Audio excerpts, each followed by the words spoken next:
Mr. President, on this occasion of your birthday, this lovely lady is not only punctilious, but punctual.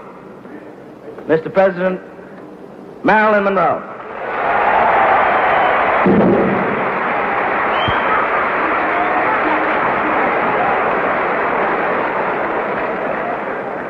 Perhaps there has been no one female who meant so much, who has done more.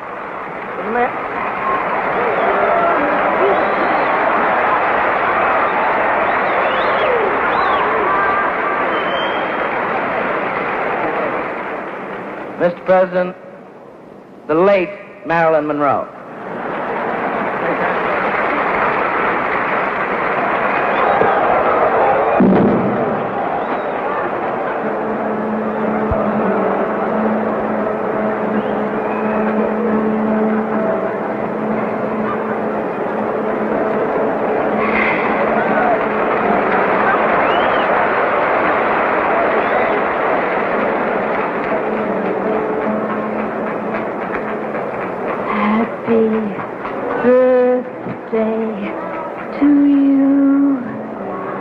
Happy birthday to you. Happy birthday, Mr. President. Happy birthday to you.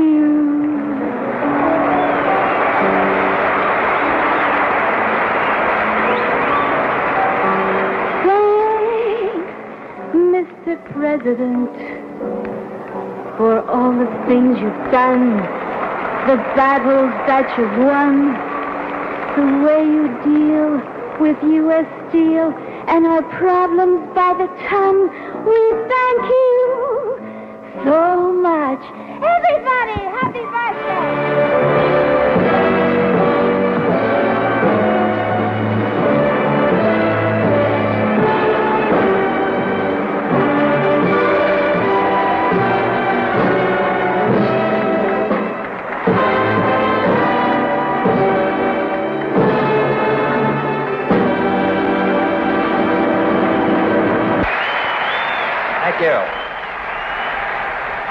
I can now retire from politics after having had Happy Birthday sung to me in such a sweet, wholesome way.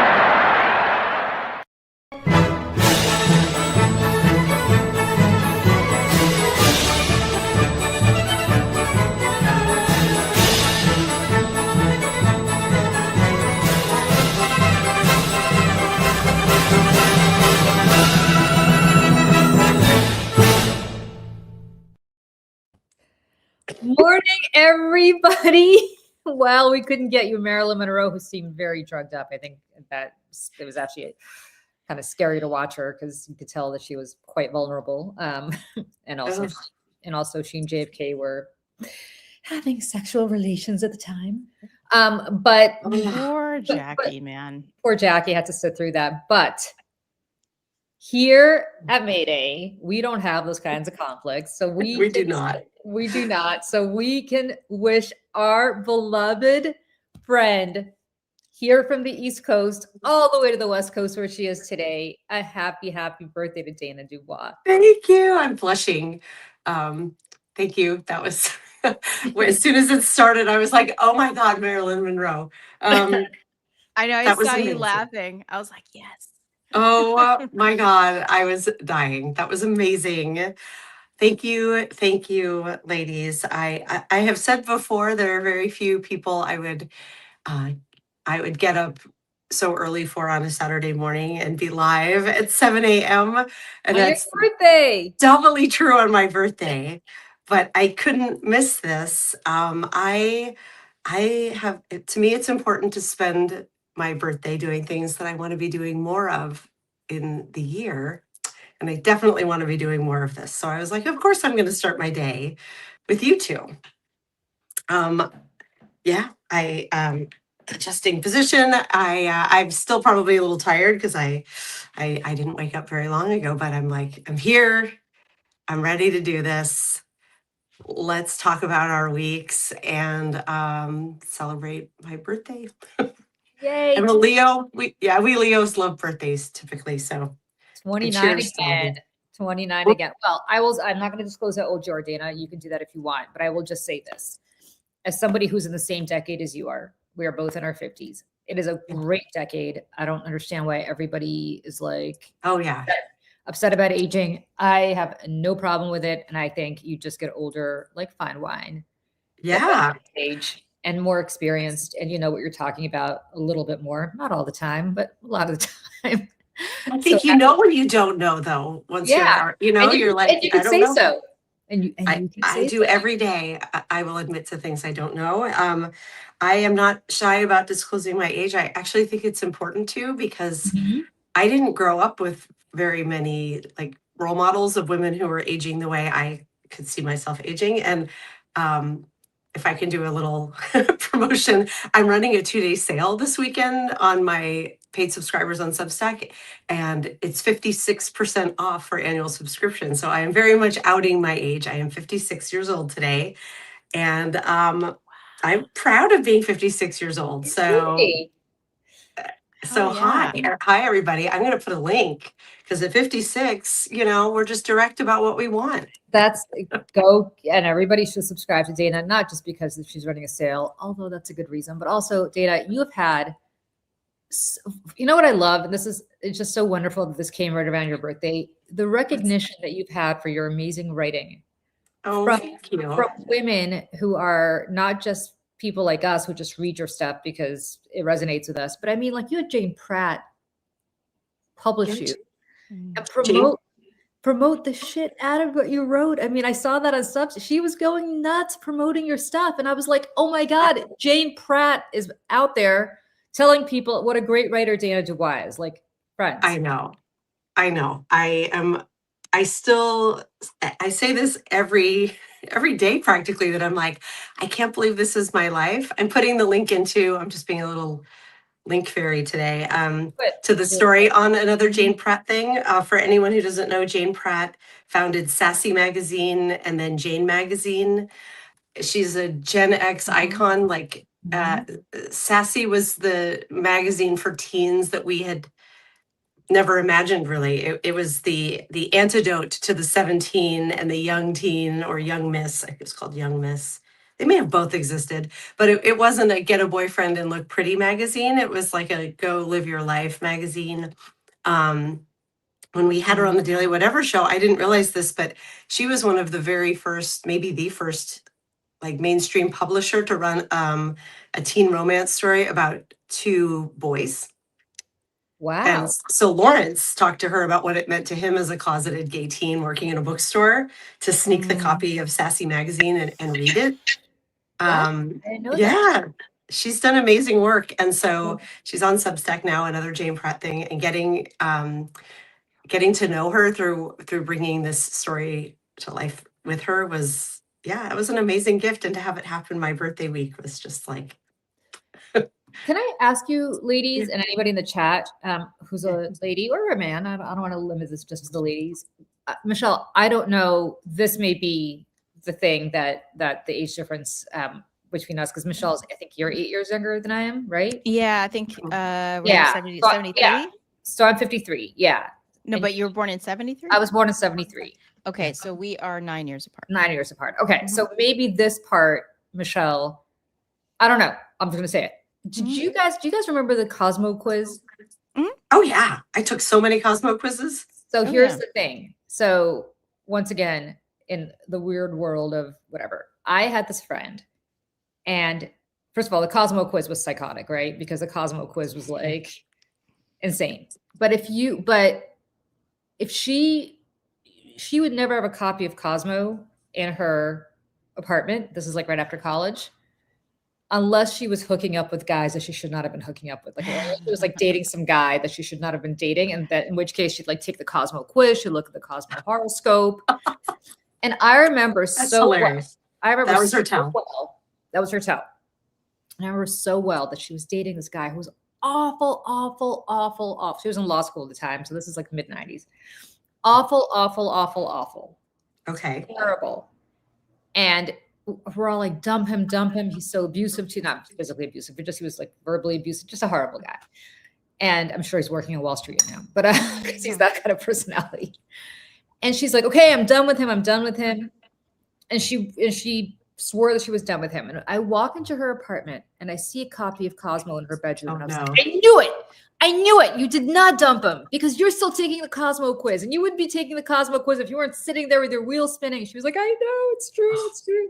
So Oh my God. it was like I'd walked in on them having sex, except I didn't. I walked in on her having a Cosmo thing. Oh, Flash forward many, many years later.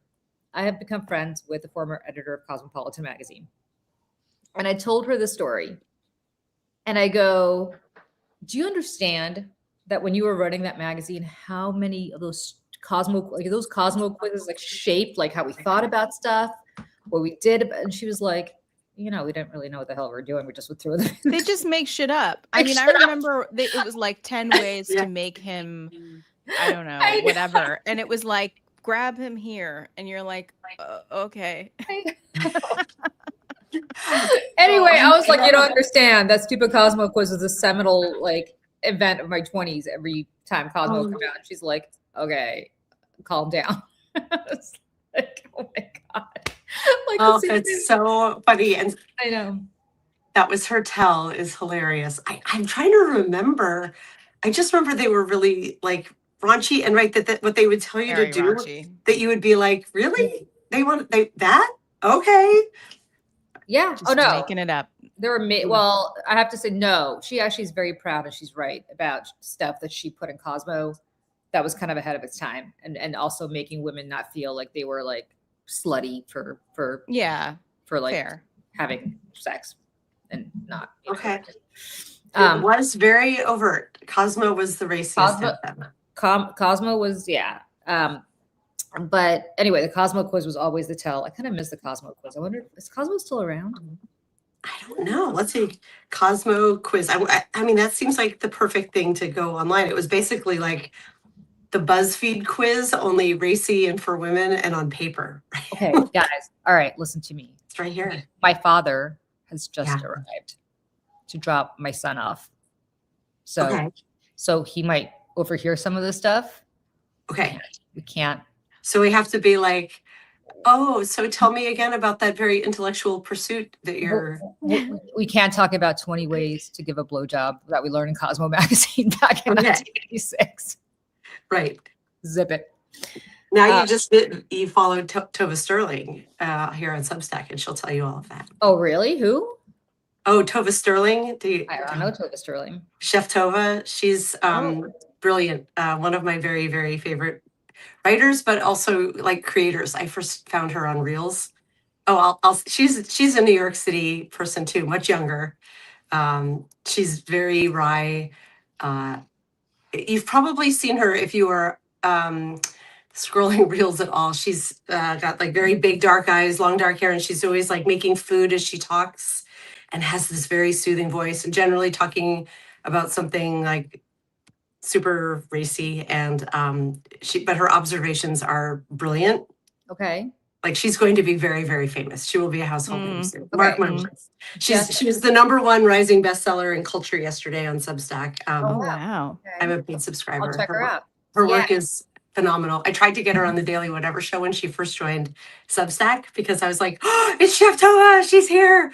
I'm like fangirling, and my daughter, who I did a live with yesterday, because we share a sense of humor and it wasn't appropriate for a mom to share this with her teenage daughter, but I started sharing her reels. So we both love her work. And I was like, Chef Tova wrote me back. I mean, she turned me down, but she wrote me back. Why did she turn you down? She just won't do it? I've never seen her do a live. So I think she's very careful with her, her brand and her time, I'm guessing. Got it. Yeah. Okay. So speaking of the Odyssey and the original Greek, Homer. I haven't seen the Odyssey yet. Have you? I'm seeing it today. I'm seeing it today at 2 p.m. I'm so excited. I cannot wait. Oh my gosh. Lawrence hyped me up. Yeah, I know Lawrence loved it. Lawrence hyped it up. So I cannot wait to see it. I am really excited to see it. My older daughter was in a production of the Odyssey in 6th grade. It was a class at her middle school and they rewrote it and they called it the ODD Odyssey, but they like modernized the language kind of. It was so cute. I'm just waving to my son, who I haven't seen in a couple weeks because he's been staying with his grandparents. He just came home. Oh, do you need to go give him a big hug? Well, I might need to go give him a quick hug. I'll be right back. Okay. Yeah, go do that. Go do that. I just want to say just really quick to Jessica in the chat. She said, I still can't get over that Michelle was born in 73. I wasn't born in 73. Julie was, just to be clear. I'm even younger than that. I was born during the Reagan administration. So just to clear that up, Yes. just so to make people feel worse. See, this is how I feel like working with Gen Z people when they're like, oh, I was born in like 2001. And I'm like, I'm sorry. Yeah, I feel like if you're like, I would say Reagan 1 or older, I can relate to you. Reagan, I take that back. Even Reagan 2, I can relate to you. Yeah. Bush 1, we're getting a little tough. And then I'm very happy to say that my son was born during the Obama administration, so at least right. It's like, do you know who Michael Dukakis is?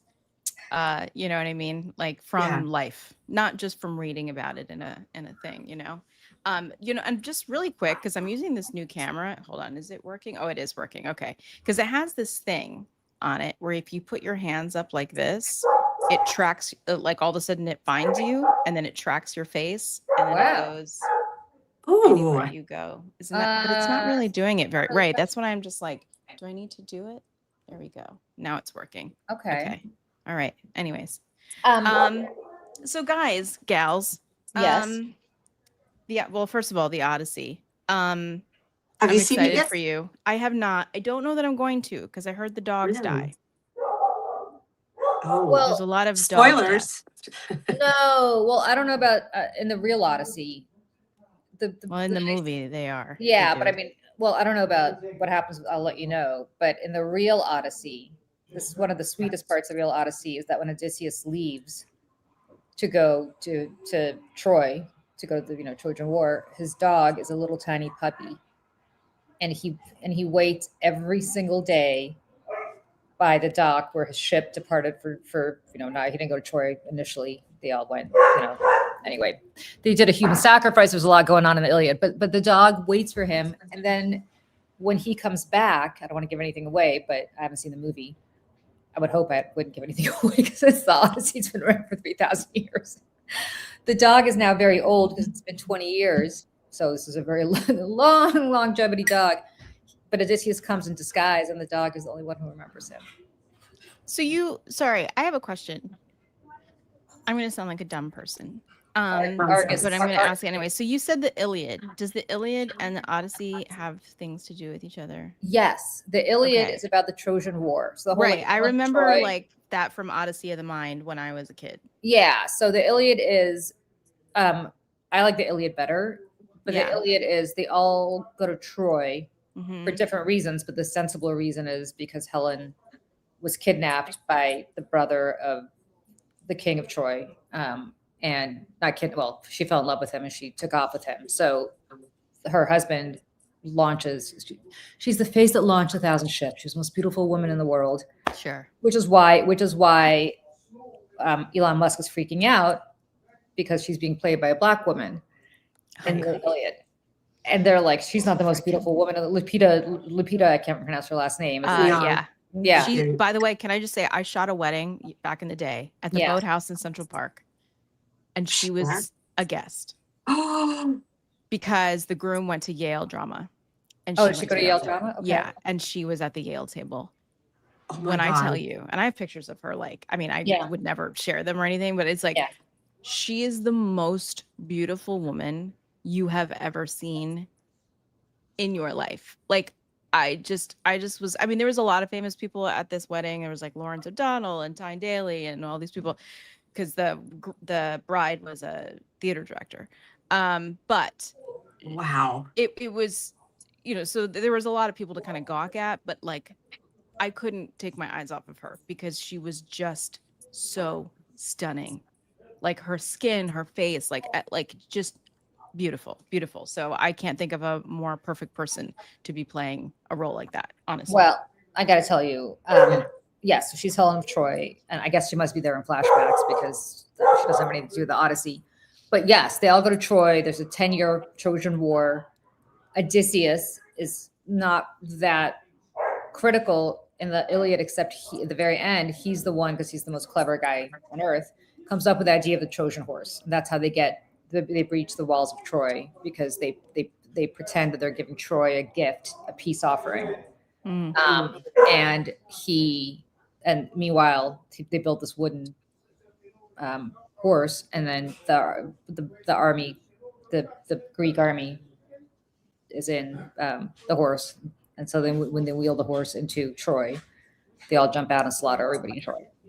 So the war is over, and the Odyssey begins when Odysseus leaves Troy to get back to Ithaca, where I will be going tomorrow, Ithaca, New York. Oh, I was just going to say, Julie, what? No, I have never been to Ithaca in Greece, but apparently the island of Ithaca in Greece is not, they don't think is where really the mythical Ithaca was. It's too east. I think it's the island. Anyway, it doesn't matter. And then that's when that's when the Odyssey starts. The whole Odyssey is the Odyssey, it's Odysseus, the Odyssey. But now we use the Odyssey as like, oh, it's his whole journey. But it's from the word Odysseus. It takes him 20 years to get home. No, 10 years to get home. Okay, that's the joke I was mentioning the other day that I saw on Twitter. They were like, why did it take so long for him to get home? And then it was a map of the state of New York with a Google map from Troy to Ithaca, New York, which only takes like 2 hours. Yeah. So people were making a joke about it. Yeah. That's but like excellent. I told you, I don't know, did I do you guys know about Odyssey of the Mind? Did you know about Odyssey of the Mind? Yeah, you said you did that when you were like in fifth grade, right? I did mine in 5th grade and 6th grade, and it's like a problem solving like competition sort of thing, and like there's all these different things that you can do, and there's like I feel like there was like an engineering thing and then something else, and one of them was theater, and you had to create a story based around the Iliad, and then correlate that with a story or a theme in the 20th century. And I remember we used the theme of betrayal, and we used Julius and Ethel Rosenberg, and like in order to get from the Iliad times to the 20th century, we like made this time machine out of a refrigerator, a cardboard box, and like we put like baby powder like it to make it look like it was smoking and things. And so like you had to be really creative about all these things, and you only had like a very small budget, and you had to save all of your receipts and like hand in all your receipts. It was really fun. In 5th grade, they told you guys about the Rosenbergs? Oh yeah, I knew about that. I mean, don't you think that's like super advanced? I mean, I was the only kid in my friend group who was not in the advanced kids. Like they chose you in 4th grade if you were going to be like, it was called, I think, like enriched or something like that. I hate that. The enrichment program. Yeah, and like New York is gifted and talented. I hate that. I feel like I mean, I'm just gonna say I feel like I should have been in it, but it's fine. Yeah, I wasn't. But all my friends were, obviously, and so once I got to high school, they put me in all those classes. But it's and I was very sad because I loved those kids, and they were all just like, I don't know, they just knew about stuff. They just knew Julius and Ethel, and like so I would go and eat lunch in like 4th, 5th, and 6th grade. My teacher would let me go eat lunch over with the enriched kids, and I would like take my lunch and like go, and we would nerd out over there. So okay, I'm just gonna say, wait a second. I'm sorry. There's somebody doing a movie about the Peasants' Rebellion? Are you kidding me? Really? Okay. I'm now super excited to see that too. So I'm just reading from and if you have kids that are of like, school age, and you're thinking about getting them into something, I just think the Odyssey of the Mind is incredible. And I'm just reading the website, Odyssey of the Mind, everybody calls it OM, teaches students how to develop and use their natural creativity to become problem solvers. Imagine being faced with a problem that requires an original solution. It can be frightening. Now imagine not being afraid to solve that problem. That is what OM members learn. This skill and confidence will carry over to all areas in their life. It emphasizes on teamwork, budgeting, time management, public speaking, and so much more. It's an international program that is designed to help students at all learning levels grow grow as individual learners. And it's just great. That sounds amazing. It's great for like kids that do math. It's great for kids who, build stuff. It's great for creative kids like me. Like it was a way that kind of brought everyone together and it was a great equalizer. And then you competed with all these other kids from other schools. It was awesome. I loved it. Anyways, that. the Iliad TM. Yeah. The Iliad. Anyway, there's also an amazing podcast about the Iliad and the Odyssey. And I'm not a huge podcast person. I listen to books when I drive, like fiction books, because it kind of helps me zone out. But somebody recommended this to me. I hope it doesn't make you zone out too much when you're driving. No. It just makes me not you know what it does? It makes me not. This is the same reason that I have to read fiction books before I go to sleep. I don't know if anybody else has this. It makes me take my mind off real life. Like if I'm listening to anything that's not fiction in the car, like the news or anything like that, I'm like, I start stress. It's just. This is why I listen to Bill Simmons' podcast. Well, exactly. So like everybody has their thing to just take their mind. But anyway, there's this great podcast. I'll find it and I'll put it in the chat. This amazing podcast about one for the Iliad, one for the Odyssey. I think the Iliad's better because I think the book is better than the Odyssey. The Odyssey is like, okay, they got it. Like it takes them a while to get home. We got it. The Iliad's very geopolitical. Who's allied with whom? Who's screwing up whose life? Who's backstabbing whom? Who's getting killed? Like I think the Iliad's more interesting. Don't you feel like I've read them so long ago that I'm like, I don't know. Yeah. I'm embarrassed to say my most recent media in this area is that my younger daughter and I have been watching Percy Jackson as the series comes out. Okay. It's really cute. I haven't read the books, but they really got her into reading at a young age. Kind of like the Harry Potter for a younger generation and less transphobic. Or like Babysitter's Club. Yeah. Oh, it's way brainier than the Babysitter's Club, though. Judy Blume for me. Oh yeah, Judy Blume for me. Ramona Quimby. Yeah, I read Ramona. Yeah, I love Beverly Cleary. Beverly Cleary was so good. She lived to be like 104. I think she just died. It's amazing. She had a really long life. And Judy Blume is still with us. Yeah, she is. She lives in the Keys, right? Does she live in the Keys? Oh, does she? I didn't know that. Yeah, she lives. No, so my friend Gretchen Carlson told me this. So she met her. So you have to understand, there's one person in the world that I need to meet. Well, that's what I was like referencing. Yeah, like she is it. Like I need to meet Judy Blume, and I know it's not like a crazy stalker because I say this all the time. I'm not going to stalk you, Judy Blume. I just want to meet you and thank you for everything you did. Everything you did for like a little girl, because she was so seminal in my life. And also, a little girl who came from Russia and was learning English and stuff. Yeah, right? I mean, like her. You were Sally J. Friedman. Sally J. Friedman is the best of the books. I loved that one, and it takes place right where I was growing up because she moves to her grandparents in South Florida. Right? Yeah, she moves to Miami, and she is her. That's basically her autobiographical book. But oh God, Sally J. Friedman. She's Are You There, Margaret? Right?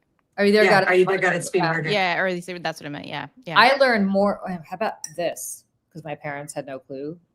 So I would just buy whatever books I wanted to buy. So I was like, oh, there's a book I haven't read yet by Judy Blume. I'll read Wifey. Did anybody read Wifey? Oh, I read Wifey. I read Wifey when I was like in 5th grade because I didn't know. Oh, everybody. Yeah. I learned more about, I'm looking because my parents are, I learned more about things from Wifey that that book was seminal. Forget anything. That was better. Forever. Forever was the teenage sex book. Forever was. Yeah, but the problem with Forever is that Forever presented this perfect high school relationship. Yeah. Which was very mature and adult. And I don't know about you guys. I don't know anybody who had that kind of relationship. I was like a crazy. We all were in high school. Like there's no. My daughter is like, she and her boyfriend have a great relationship. It's super healthy, which I love. I feel like it's the time. Yeah. I feel like people are just way more aware and like adjusted. As a Gen Xer, feel like you had a normal relationship with your first boyfriend? Because I think mine was completely not healthy. My first, who I would call like my boyfriend, who I met shortly before leaving for college, is like an archetype of dude in my life. And for years, I lost track of him because it was like before social media. And when I launched Three Imaginary Girls in the early aughts, I would sometimes tag him in stories because he introduced me to so much music. Not tag, but I would put his name in there so that if he Googled himself, he would find me. Because I was like, where did he go? And now we're friends on social media. Really? Yeah. And he's was the as adorable. relationship? Was it a healthy relationship? It was. He was Really? a wonderful guy. I was very lucky. Yes. Yeah. Yeah. No. Yeah. Well, my mistake was my first serious boyfriend, and I said to Michelle, "I'm like, I was never cooler then than I am now. I've never been cooler since." I was going to my senior year in high school, and I went to high school in Princeton, New Jersey, and I did something that, I mean, this was like breaking the barrier, man. I dated a sophomore at Princeton University. How about that? That's amazing. I got your parents didn't freak out about that? He was a very nice Jewish boy. So they were just like, and he was very mature for and her. he went to Princeton, so they were like, this is like, you know, a different situation. Yeah, this is like the kind of boy you bring home. I feel like not the kind of boy. But it wasn't a healthy relationship, Julie, because I know you're still friends with that guy. I am friends with that guy. It was not a healthy relationship in the sense that I was in high school, he was in college. Like, can you imagine being in college and dating a high school I don't know what he was doing person? dating me, honestly. Like, right. That's what I mean. Like, it's so weird. We had a lot in common. We both interned at the same place. That's how we met. He was interning there while he was in college, and I knew one of the guys running it. My parents knew one of the people running this. It was this Soviet think tank, like post-Soviet think tank thing. So they used me to translate stuff, and he was interning there in college, and that's how we met. So it wasn't like we met like at some bar. We met because we were working in the same place. So like from that perspective, I think we had a lot in common, but I was so in love with this guy. And I think for him, it was like, oh, okay, I'm going to date this girl. And we broke up right before I went to college. And that was probably rough. I could because I was going up to Boston, I just couldn't shake him. Like, of course, because he was my first boyfriend. We were like, I'll never love this way again. And now in retrospect, you're like, okay, whatever. But it took me a really long time, to get over him. Although he's a wonderful guy, by the way. He's a fan. And not only is he a wonderful guy, hey, Jason, if you're watching for some reason, I know you're not. He went to Columbia to get his PhD. And now he does something super fascinating. We need to actually have him on. Yeah. He studies, because I had him on when I had an old podcast. He's a psychologist, like he has a PhD in psychology, but he studies political psychology. Interesting enough.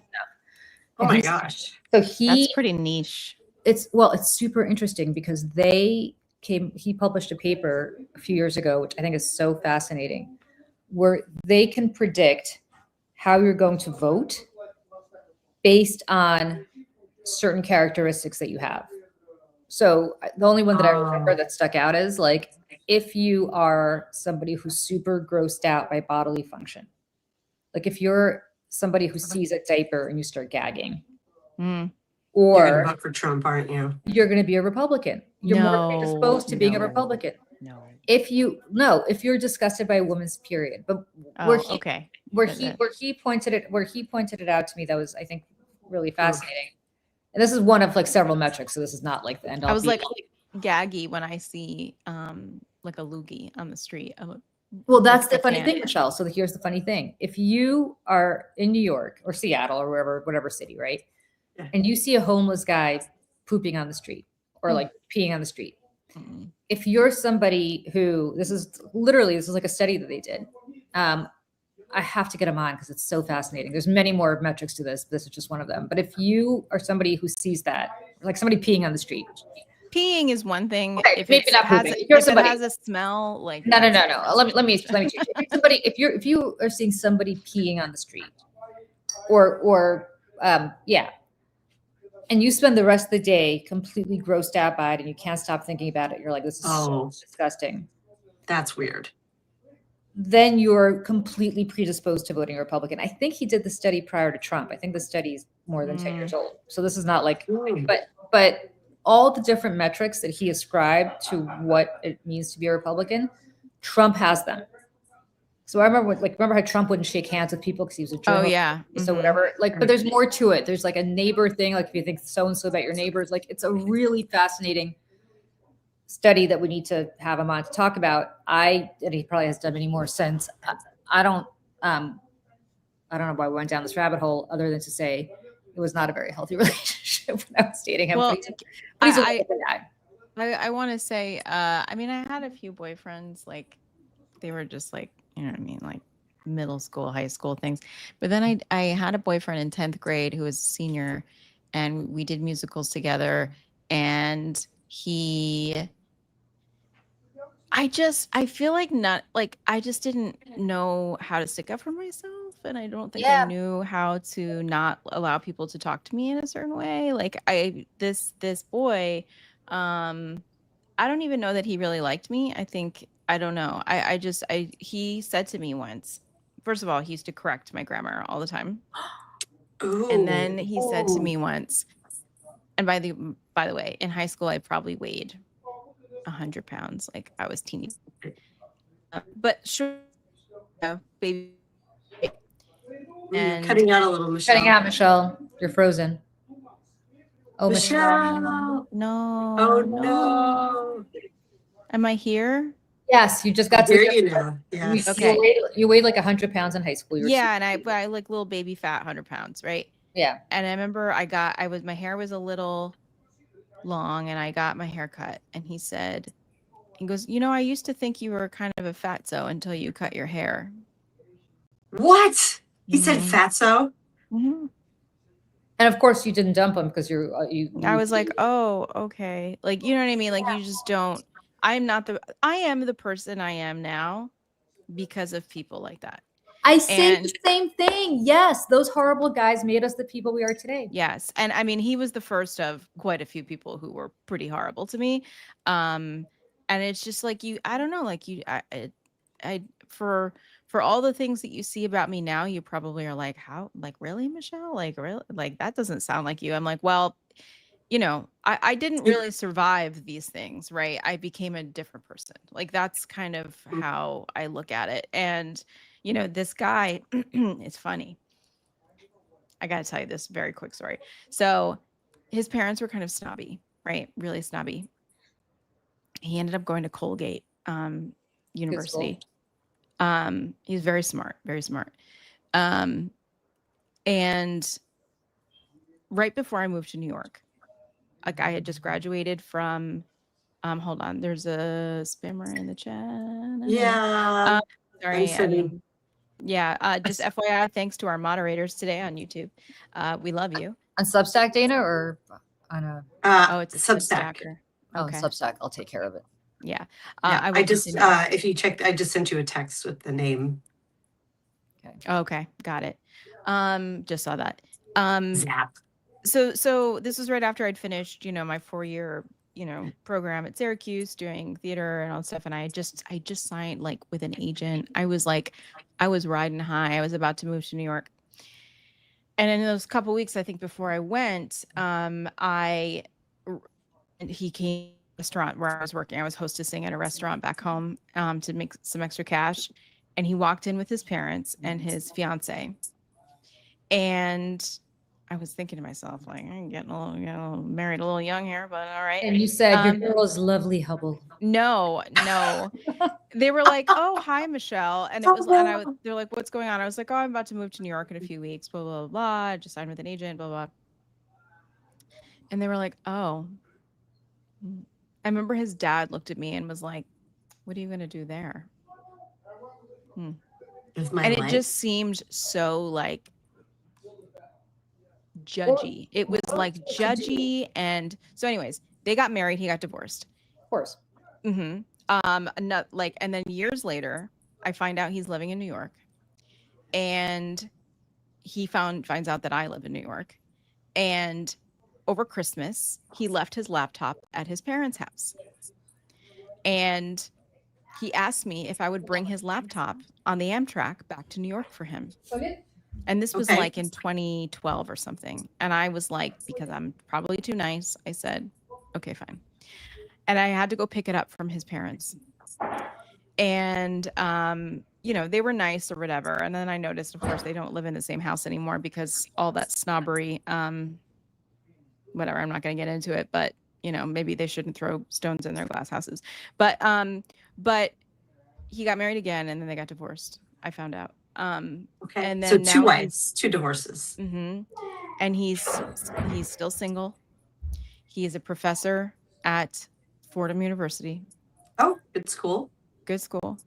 But I kind of look at my life now and how stable and wonderful my life is, and I'm married to such a great person, and I have a I'm like, I look at the thing. I have a tendency to put myself down sometimes. I'm like, oh, I haven't really done anything. Like, I'm like, no, F that. Like, I got a wall full of trophies back here. Do you know what I'm saying? Like, I'm doing all right. Like, I'm doing okay. And so I look at somebody like that who put me down when we were children, in a way that I was so vulnerable. And somebody in the chat said, you know, as somebody with an eating disorder, like, I feel for you. I was like, oh yeah. I mean, I had disordered eating. I mean, this isn't like shocking. I mean, I think most young women did.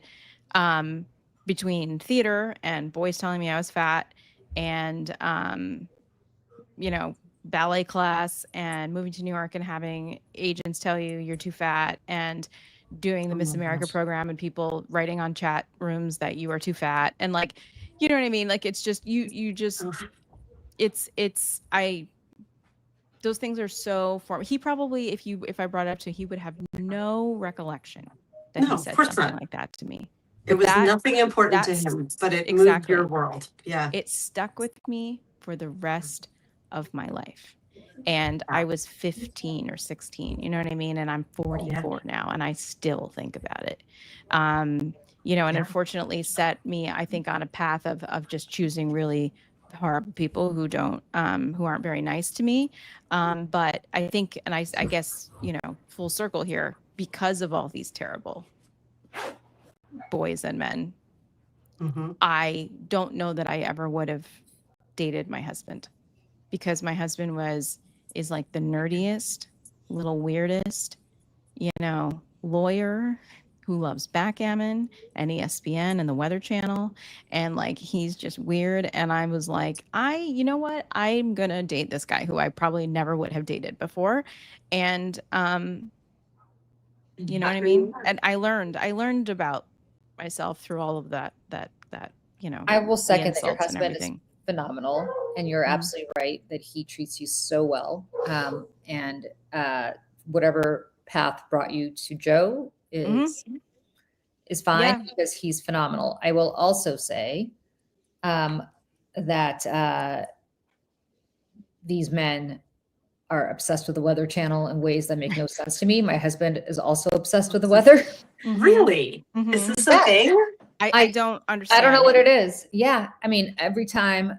So we have New York One, you know, so New York One is like the local, hyper local New York City default channel. So that if you have it's like through the cable thing. It's like Time Warner or whatever. It's like that Spectrum. Channel Spectrum owns the cable company. If you have it, like when you turn on the TV, it defaults to New York One.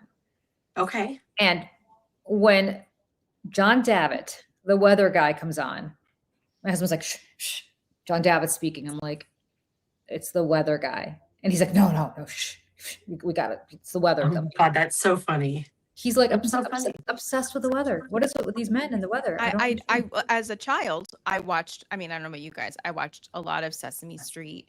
I know I'm a little bit younger than you, but like, see my Fraggle over here? This is my Fraggle from Fraggle Rock. I was obsessed with Fraggle Rock and the Muppets. And, you know, my husband has never seen any of this. What? He's never seen The Wizard of Oz. He's never seen any of the, I know, all these, the Muppets show or any of the stuff. How did he miss the Muppet Show?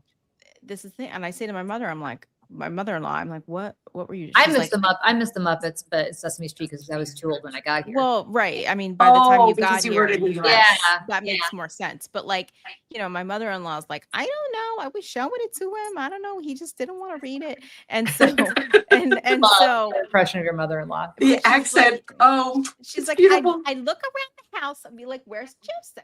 And he'd be in the bathroom with the New York Times. like That's on the what toilet happened. as like a 5-year-old reading the paper.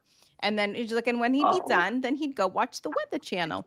And that's what he would do. And he just, like, we had very different childhoods. He's never Very seen The different. Wizard of Oz, Michelle, to this day. Never. You've got to fix that. Well, I've speaking been of trying. speaking of The Wizard of Oz, so I think I told you, Michelle, I have to go to Vegas. Did I complain about this? Did I have to go to Vegas in a couple of weeks? August. Vegas, baby, Vegas. Yeah, I have to speak at a AI conference there for my nonprofit, which is great. That's amazing. That's amazing. It's great for the cause. However, it's August in Vegas. And by the way, it's super expensive to get to. I'm like, who the hell's going to Vegas in August? This is how much the stupid Trump war is costing us. Like it is a fortune to get to Vegas. It used to be like $200 round trip to get to Vegas. Now it's like $700. It's crazy how expensive it is. Anyway, I have to book flights like it's not to get my kids to college, and I'm scared. It's not good. It's not like I was shocked. I mean, luckily they're I don't have to pay for it to get out there, but like I still have to book the flight. It was expensive. So this is Michelle. Okay. Yeah, yes, it's working. Okay. Yeah. So then my 14-year-old's like, I want to go to Vegas. And I was like, you are 14. Like, why? He's like, I've always wanted to go to Vegas. I'm like, for the hookers, for the gambling? what is like, what about Las Vegas is if you like he's like, I love Frank Sinatra. I need to I know. See. I'm like for the Eiffel Tower that you've seen in real life that you have to see them like what, like the Venetian. So you could like go through the canals of Venice and pretend you're in Venice. Like what? No. I have to go to Vegas. And I was like, all right, this kid has had a pretty tough summer because I am a horrible and has my mother, and I'm making him do tutors in summer school and get a leg up on 9th grade math. And this is all he's doing this summer and playing a lot of squash because this is like his ticket into college. So I have made his life a living hell this summer. And I was like, oh my gosh, Julie. I know I'm a horrible, horrible mother. Nevertheless, he's going to thank me one day. I think either that or he's going to be talking about it in therapy for the rest of his life. We're not sure. Both. Anyway, listen, immigrant parent, this is like what you do to your children. You torture the hell out of them. My parents did it to me. I'm doing it to him. So yes, we can talk all about that in a minute. But anyway, so I was like, fine, if his dream in life is to go to Las Vegas for 24 hours, which is the exact length of time that I intend to be there, I will take him to Vegas with me. So I'm taking him to Vegas with me because it's like whatever, free hotel room. I don't have to pay for my flight. Right. And I'm like, well, what do you do in Vegas with a kid? And then somebody was like, they have the Wizard of Oz at the Sphere. Yeah. So I was like, which by the way, P.S. also a fucking fortune. It is. I know. I'm sure. I really want to do that though. They show the movie in the Sphere, so you're immersed. So I've never been to the Sphere as everybody. I haven't either. Okay, so I'm dying to go see Fish at the Sphere. This is like my dream in life is to go see Fish, the band at the Sphere. However, there's where we divulge, Julie. I know. Jam bands, not my thing. Although I love the Ben and Jerry's ice cream, fish food. They have a really good non-dairy one, but that's the only thing I like about fish. I know. It's okay. I still love you. I get it. Although I will tell you something I thought about this morning, Dana, which you'll appreciate. But so we're going to see the Wizard of Oz at the Sphere. This is what I'm doing with him in Vegas. And I'm just kind of psyched. And I think you should take Joe to that. Joe has a backgammon. That's true, Kevin. Yeah. But Joe has a backgammon tournament in a few months in Vegas. And he actually asked if maybe I'd want to go see the Wizard of Oz at the Sphere. And I was like, that would be nice, because usually I don't like to go to the tournaments with him because he just plays the whole time. And I'm like, I just got to walk around by myself. It's not that fun. But I was like, I might do that. And I have some friends in Vegas who live there. So people who actually live in Vegas? Yeah. I went to theater school. I have friends who are performers and that's true. Dancers and stuff. Yeah. But I haven't been to Vegas in years. I haven't been to Vegas in 20 years. Do you like it? Dana? I like Vegas for 2 days. That's what Julie says. I've never very infrequently. You've never been. Well, here's my thing with Vegas. When I was a young adult, I was expecting glamour. I was thinking of old Vegas. I thought there were going to be women in full-length sequence gowns, smoking cigarettes on the long extenders, like "Honey, hit me again" at the blackjack table. Right. Like Bugsy Mogues, and men in suits drinking martinis. Rat Pack. It is not glamorous. It is like old tourists in shorts pulling slot machine levers. So you do have to manage your expectations. I maybe because I grew up in Florida, but I love swimming pools. And one thing that amused me the last time I was there many years ago is like the hotels tend to have really nice pools outside because it's one of the reasons to get you there, but like no one was in them. So I remember it was blazing hot, but I grew up in Florida. I'm used to heat and I could get in the pool. And so I It's just sat a out. dry heat, It's just dry. It's a dry 120 degrees. Yeah, it's a dry heat. But I did love the fancy pool and sitting outside. And I really do like to play blackjack. My dad, well, before he was living in a memory care, he used to love to gamble to a fault, but and he didn't do very many great things for me as a dad. But one thing he did do, and I should write about this because I write about his past. Yeah. When I was like college age or grad school age, he was like from Florida. You can take these like hopper flights to the Bahamas to go gamble. Yeah. And he was like, I'm going to teach you how to play craps and we're going to go gamble. So we went. And again, I got in the pool at the hotel. I don't remember the name of it. Maybe Atlantis. It was one of the like big casino places, but he bankrolled me a couple $100 and he was like, you can't just keep it. If you lose it gambling, it's fine, but you can't just keep it. We're going to go have fun and gamble. And it was actually really fun. So I haven't played craps in years. I don't really remember how craps works, but I know the rules because there are rules to blackjack of like when you hit, you're not supposed to just do it on vibe. I have a feeling I'm going to get a 3 and have 21.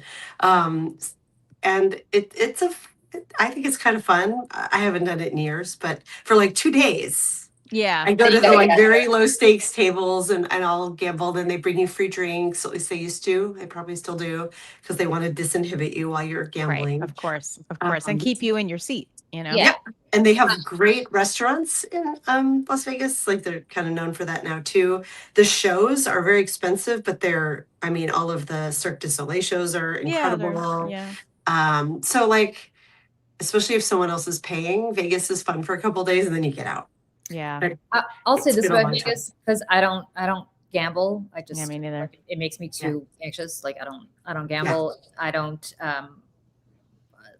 like I'm not a huge drinker, whatever. The point is, and I have, in fairness, I have not been to Vegas in over 20 years. I think 2004 was maybe the last time I was there. But I will say this about Vegas, as I recall it, and I think we talked about this, Michelle, with Jeff yesterday. It is like this, like it is the crossroads of the United States, not of the world, but of the United States. Like you see every type in Vegas. You see the New Yorkers, you see the cowboys who really are dressed like they'll wear the cowboy hats. Like you'll see every single type of American in Las Vegas, or at least that's what I thought 20 years ago. And that I think is just the people watching alone. Yeah. Like super, super, super fascinating. Is it, I've been to Atlantic City a couple times. Different. And I was like, you know what? I'm fine. I've never been there. No, Atlantic City's like a dump. But I shouldn't say that because they're trying very hard to revitalize Atlantic City. I know, but it's not Vegas. Vegas is it's a lot of like, hey, with the oxygen tank and like hitting the things. Like it's like that. Yeah. Vegas has a lot of that too. Yeah, I just think I found Vegas as a sociological sociological I thought it was really interesting. So I'm kind of excited to just go people watch for a few hours at the Wizard of Oz. But you should bring like a sequins gown. You should be the one who shows up old school glamour.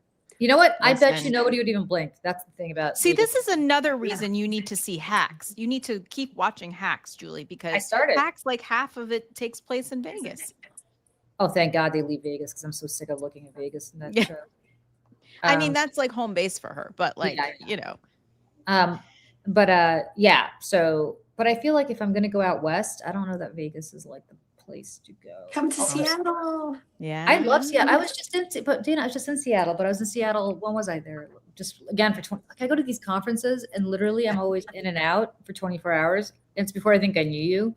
Yeah. Otherwise I would have definitely, although I was, yeah. Even if it's just 24 hours, I will come find you at your hotel. Yeah. I forget where I was. Grab a coffee or something. Yeah, it was a hotel downtown. I can't remember where exactly it was, but I'm gonna sound like downtown. I'm gonna sound like such a weird East Coast moron, but the only times I've been to the Pacific Northwest is like on a layover. like flying in and flying out. And by the way, flying over Seattle is stunning. It's stunning. I have one of my favorite videos like that I take out because I always take videos from the plane because I'm afraid to fly, and then I watch them later to like desensitize myself. And one of my favorite ones is approaching Seattle's airport, and I'm like, this is beautiful. But the thing that might make me a moron, I always just think of Twilight. It's not okay. So I actually wrote an essay about this. It's on Medium, not Substack. I may need to port it over. Yeah, who just joined? Oh, Joe. Hi, Joe. Hi, Joe. Did you? I don't know Joe, but hello. Joe, did you win your match? Oh, I was sleeping when he texted me, so or called me this morning because Joe's hanging out on the Côte d'Azur. So yeah. Oh, Joe it's not even a big deal. Oh, he won round 1. Yay, Joe! So in case anyone is interested, yes, Grandmaster Joe. For anybody who's joining for the first time or maybe the 5th time, and I just haven't mentioned this, my husband is banking regulatory attorney by day, backgammon grandmaster by night, and I'm not kidding. My husband is actually he's one of the best backgammon players in the world. Last year, I think it was, or 2 years ago, he was like number 2 in the United States.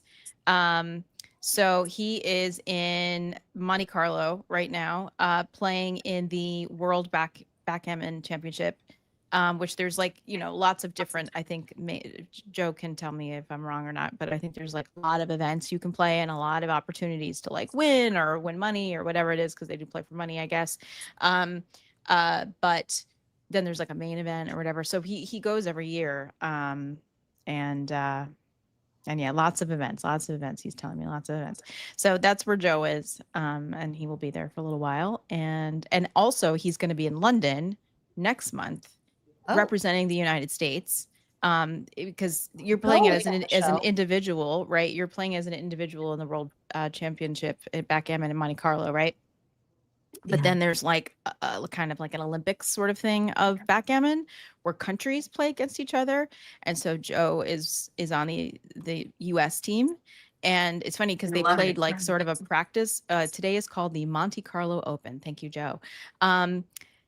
They did like practice rounds before August when they were all in London, and United States played Iran in the practice round. And I said to Joe, I was like, did they win?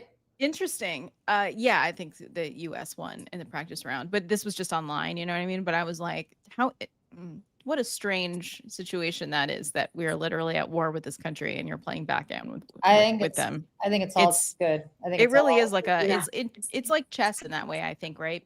Backgammon, I don't play. I don't know how to play, but it's a lot of people in the Middle East, a lot of people in the Mediterranean, like in Europe. I mean, it's huge. It's huge in the Middle East. Shesh backgammon, whatever you call it, is a game that people really, really love. And Joe started playing as a kid, and then a number of years ago he was like, you know what, I want to get really into this, and he does. And he's read every book about backgammon from cover to cover 1,000 times. Every time I look over at him, he's playing on his phone, he's playing online, he's doing this, he's playing with some guys in a park, random park in New York or something. And that's incredible. And he got really, really into it, and he's like, I want to be one of the best players in the world. And then he did it. So congrats, Joe, if you're still listening. I want to talk about I know that we don't usually focus on politics here, but I do want to talk about the White House Correspondents' Dinner, you guys. I do too. I didn't watch it, and I want to hear. Michelle has the video. Okay. So I am nostalgic for the last one. So this is the redo, right? From the last one. This is the Temu Hydrox cookie of White House Correspondents' Dinners. It is a disgrace. It was a disgrace that they did this, and shame on the White House Correspondents Association, and shame on all the reporters who were there. And to be blunt, I think this is probably and should be the demise of the White House Correspondents' Dinner. Let me just say this. When I worked at Fox, it was a hot ticket to go to the White House Correspondents' Dinner. I never, ever did. I thought it was offensive. Mm-hmm. I couldn't stand when Rachel Maddow and all those people at MSNBC are like, oh, it's nerd prom. It's nerd prom. Shut up. It's not nerd prom. It's a bunch of people vying for access pretending that they're, like it is the definition of the swamp. It's Hollywood for It's ugly Hollywood people. for ugly people. Sometimes during Obama years, Hollywood would actually show up. And Yeah, it was slightly more. Yeah, but every aspect of it, I think, is disgusting. I think the concept of reporters palling around with people who there should be covering without fear and favor is gross. I understand that there are personal relationships that we all have with reporters and vice versa, but the truth of the matter is you shouldn't be out front in sequin gowns. Speaking of sequin gowns, doing it. This thing cannot end fast enough. And I want to thank Donald Trump for putting another nail in the coffin for it. Mm-hmm. But what's the woman's name who is the head of the association now? Do you know what I'm talking about? She's from the AP, and I cannot remember. Yeah, she's in the AP. Like you. Sorry, it's Wei Zhejiang. Wei Zhejiang. Okay, so she gets up and she's sitting next to him, which is customary, right, for the head of the White House Correspondents Association to sit next to the president and like talk and whatever. But Melania is not there.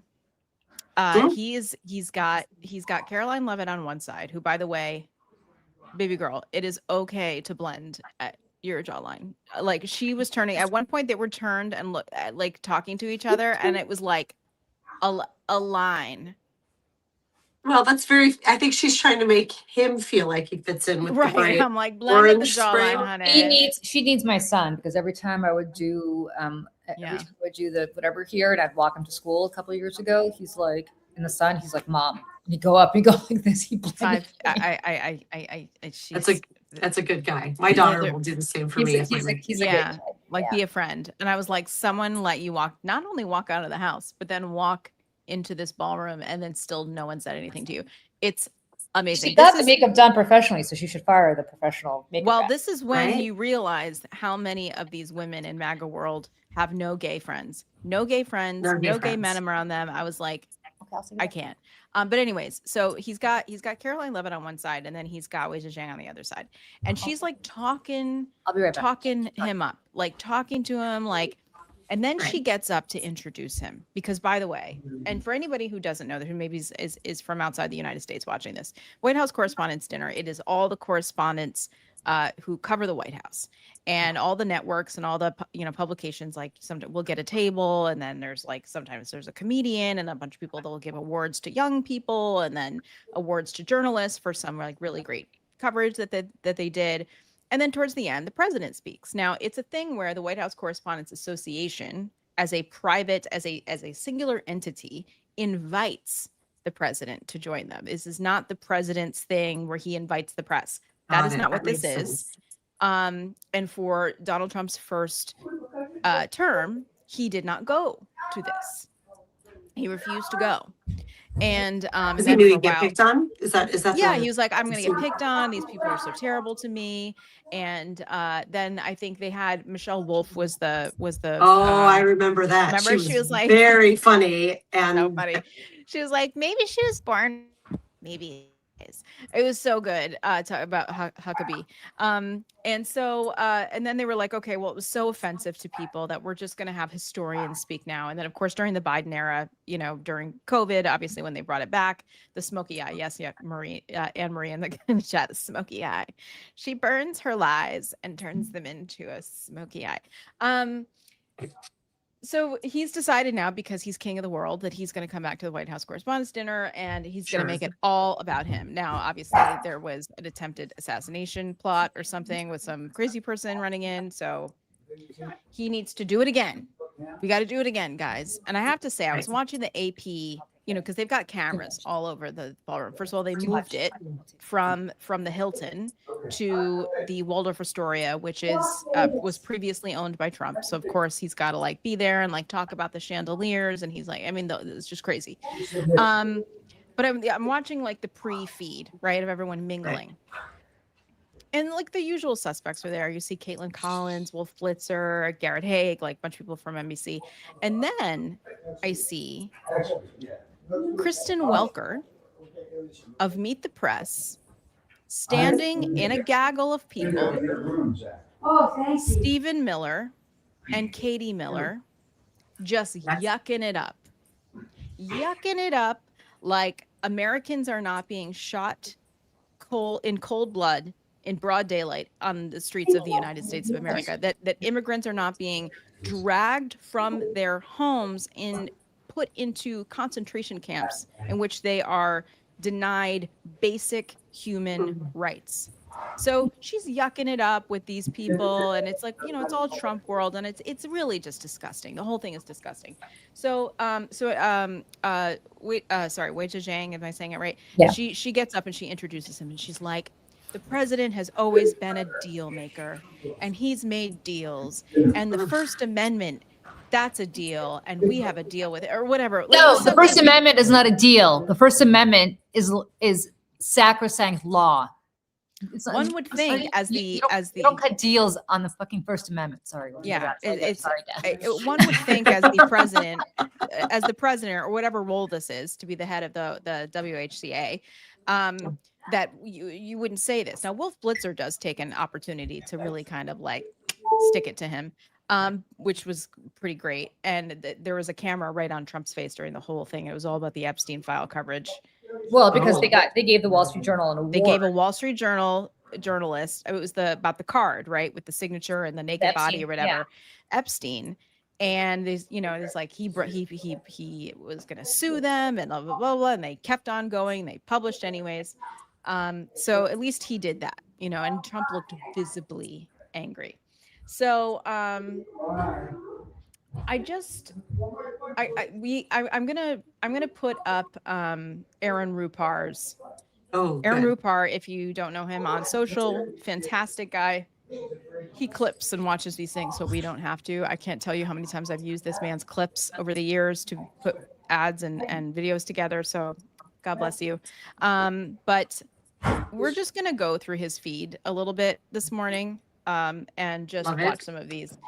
So here is Trump whining about the Epstein Award that Wolf Blitzer gave to the Wall Street Journal. That was very beautiful, but this has not been an easy evening, all these awards. Do I have a say in those awards, all those awards? But it's great to be back at a place that I know very well because I built it. Yeah, it's good, because I built it. What did he build? Because he used to own that where the Waldorf Astoria is now, but it's not like he built the building. No, that was the old post office. Yes, like stop it. I can't. Okay, so then he jokes about serving a third term. But just like my presidency, the second time is always better. It's always better. And the third time will be better yet. And they cheer. Okay. Yeah, I just want to, again, that is Garrett Haake. And this is the table. This is NBC.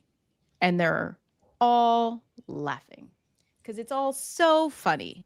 It's all hilarious. So funny. A president joking about, you know, stealing an election and you know, it's all just fun and games. To which I have to say, I don't understand, again, how the people of the press and the media do not understand that no amount of groveling or fluffing or appeasing this man will ever be enough for him to not throw you in the gulag. So here he is. He was slurring, obviously, sundowning at a certain time. Exactly 20. They say, sir, it's about 21 pounds. They said, not good. But I want to thank the outgoing president of the White House Correspondents' Dinner Association. Now, she won't admit it, and she should not admit it. It sort of became friendly. And then it was especially horrible to women, journalists, and women in general. I have to say, so surprising.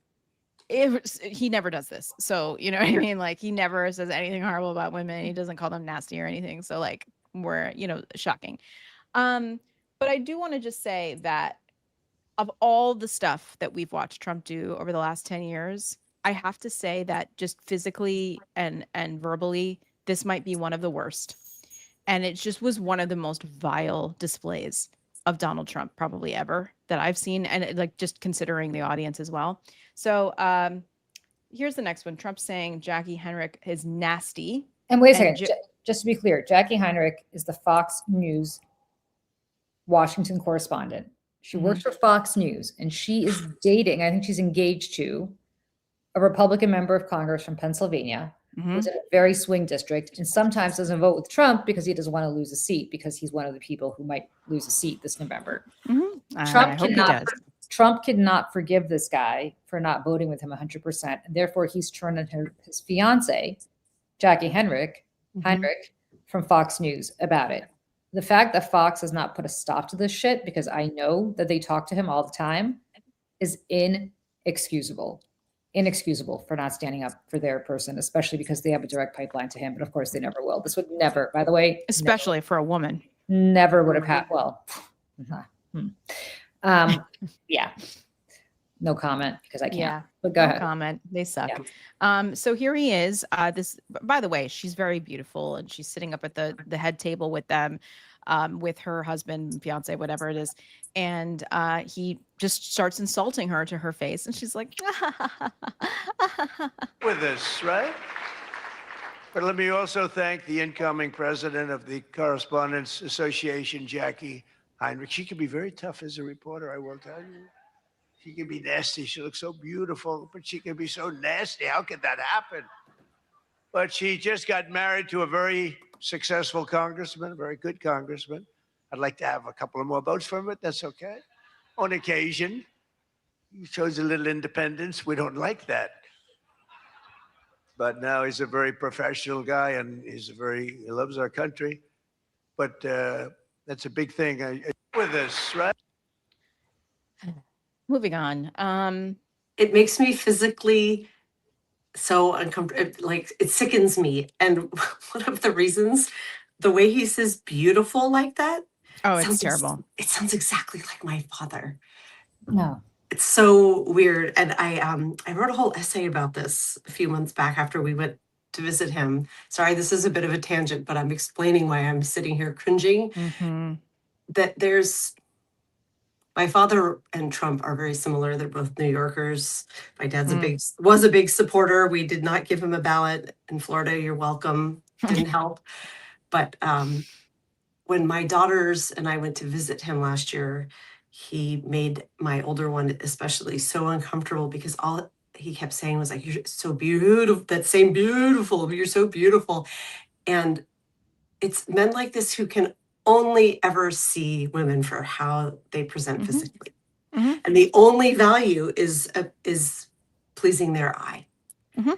And I hear it like it's so dangerous, even though it sounds benign and it sounds like a compliment. Who doesn't want to look pretty? It's not. It's dangerous. It's disgusting. And it's disgusting. And it's one of the reasons why I don't watch these things live. I can take in small bites while I'm watching them with you too, but and it's good to do it in a group like this, you know what I mean? So we can stop and go. And it's funny because Johnny in the chat was saying, I was having such a good morning. I promise we'll get back to fun things here in a second. Well, speaking, somebody said Trump is bisexual, and I think we have a clip about that too somewhere. Right. We're getting to it. Yeah. Gay Trump was out last night. He was out. He was really? Out. He was partying. Oh, Gay Trump. Well, yeah, should have gone up Connecticut Avenue to DuPont Circle, which was the gay neighborhood in DC, which is where the Hilton is, where the previous thing was held, because that's where he could have gone to satisfy his gay. He was gay. Trump, going on. Gay Trump was out last night, friends. We'll get to that in a minute. Go ahead. Okay, so Aaron Rupar, his commentary is always very funny to me also because it's very dry and witty. He said, whatever magic Trump once had as a public speaker to non-cult audiences is long gone. He only knows now how to speak to his base of people who laugh at all his jokes. So this is a room that's partially for him, but a lot of people aren't. So. But this place is really the largest group of Trump derangement syndrome people ever put together at one time, I suspect. Some of you are lucky that our last dinner was cut short because I had brought with me what would possibly have been, I'm telling you, I had something. I was going to go after you. I feel so badly doing this. It's going to be such a letdown. Oh, yeah. But your lives were really in danger the last time for an opposite reason.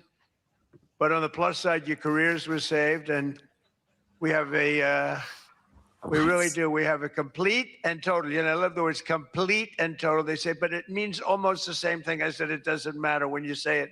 It's called emphasis. It's called emphasis.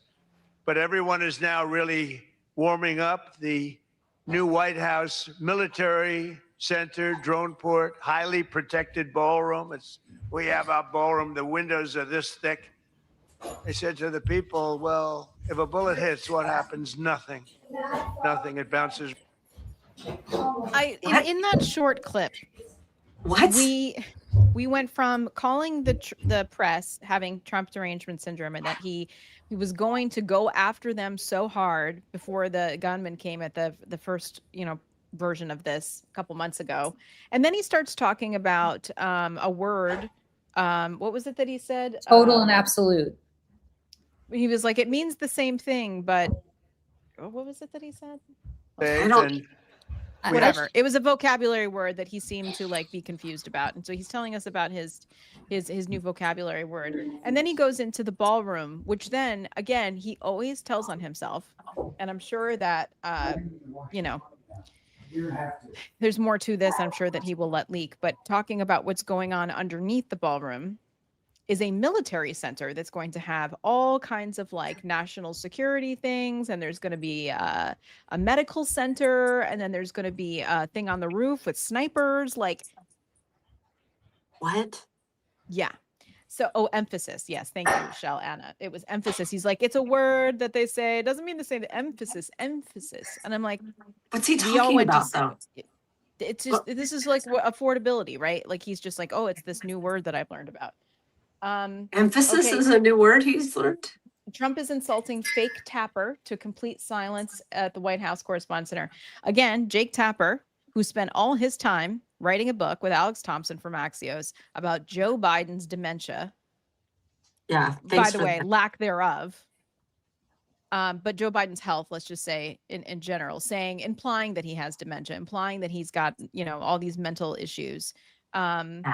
When this is the man who is president again. People that want to hear that, most people don't care, but I would. I wouldn't want to hire Dylan anytime soon. Think of it, they hired Dylan Mulvaney and their market cap has gone down by $35 billion. Who wrote that commercial? And then you have writer Josh Dorsey. He also received, he's been killing me for years. And yet tonight he shakes my hand, he hugs me, everything nice. He kills me. Josh is amazing. He writes more stories than any human being. There's nobody that writes more than Josh. He'll write 4 stories about me a day, all different subjects. I mean, I had the other day 3 stories and one on he was upset about this. 1 was on page 7, 3 were on page 1. They were all written by Josh, but he's hit the big time and he's a workhorse. And yet, he's almost unhireable. He's just one of these guys. Wall Street Journal's lucky to have him.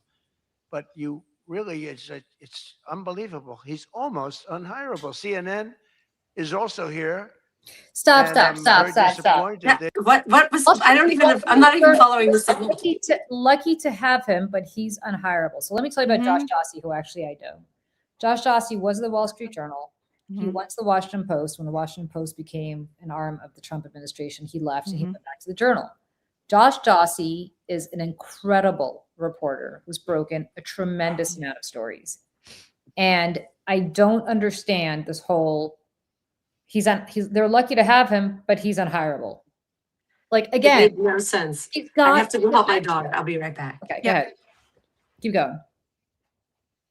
Oh, keep going. Okay. They didn't bring fake Tapper because he's had a rough couple of years, fake has. He calls me up every once in a while. If I pick it up, pick up my phone. I used to go to this young lady. I'd say, any calls from the press? No, sir. I said, oh, now I'm the president of the United States, right? I'd say to Stephen Chung, is Stephen here someplace? Where's Stephen? He's one of the toughest. Again, to which I will say, it doesn't, and because he's saying it right to their faces and they just sit there and laugh. And he's like, they write all these stories about me and then they come up basically and kiss my ass. And then I'm going to get up here again and I'm going to insult them. And then they're going to continue to do it. How these people are shameful, shameful, and have done an incredible disservice to the American people. Let's see. Then he retweets a bunch of people. Oh, he retweeted me. Yay. Let's see. Then what's that? Let's get to gay Trump. Where's gay Trump? We're getting there. Oh my gosh. We got a comment in the chat that I'm gonna read while you look for that, if that's okay, from Jessica. Yes. As someone with a father with dementia and Alzheimer's, episthetic, slurring, aphasia, confabulation, mixing people and ideas, going to old stories, and so many more. Fun fact about me, I am double degreed as a speech pathologist. That was my first career. I worked with dementia and stroke patients, and like co-signing all of this. Like it's he's dysarthric, the slurring, he does seem to have, I don't know if it's quite aphasia, which is a loss of language after stroke, but certainly is leaning in that direction. And yeah, the confabulation is off the charts, like the mixing up of stories, past and present, and not being able to have a clear rational thought going from point A to point B. Like I cannot believe this is our president. I still and you know what I have to say, Dana, to everything you just said. Yeah. Where is the corporate media? And I sincerely mean this, to call up you or somebody like you, actually 3 or 4 people like you.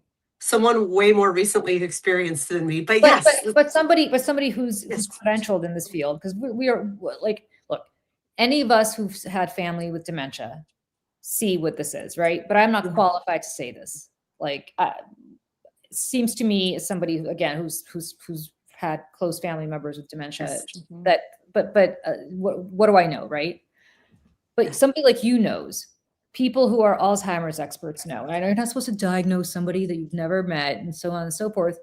But that's the bullshit thing about corporate media. They don't want to go there. And then as soon as he's out of office, or basically dead, because the problem is that while he's alive, the cult is still strong, even if he's out of office. But once he's dead, they're going to start talking. They're going to say, back in 2026, excuse me, during the White House Correspondents' Dinner, we were all sitting on pins and needles because we were terrified about what he was saying, because he obviously seemed like he was having a stroke or he had dementia. And we were all terrified, and we got back to the White House and we said, oh my God, thank God he got through that alive. That story will eventually be written by Maggie Haberman and Jonathan Swan, or Josh Dawsey, or Jake Tapper. Yeah. But why isn't that story being written now? Why? Well, you know why. You know why? But this is why corporate media, and then they're upset that their ratings are going down. He's not, the thing about Trump is he's not wrong about some of this stuff.